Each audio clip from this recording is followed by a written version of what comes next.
શાસ્ત્રએ છૂટ આપી છે કન્યાના પિતાને કે વરરાજાને પૂછે કે તું સાધુ થઈશ તો એને હાથ પકડીને માંડવે લઈ જાય, અને જો ના પાડે તો હાથ પકડીને બારણે લઈ જાય. આવજો. આ છૂટ શાસ્ત્રએ કન્યાના પિતાને આપી છે.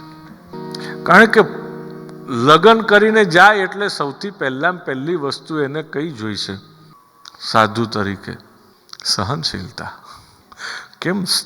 સ્ત્રી શક્તિ છે તો પુરુષ સહન શક્તિ છે. સ્ત્રી શક્તિ છે. કે છે હકારાત્મક હશે તો નીચેથી ઉપર લઈ જશે, પણ જો નકારાત્મક હશે તો ઉપરથી નીચે પછાડશે. હવે આપણે નક્કી કરવાનું કે આપણે કેવા થવું છે. એટલે સ્ત્રીએ તો કોઈ દી માથે હાથ દઈને બેસો જ નહીં. હાય રામ, હું અબલા.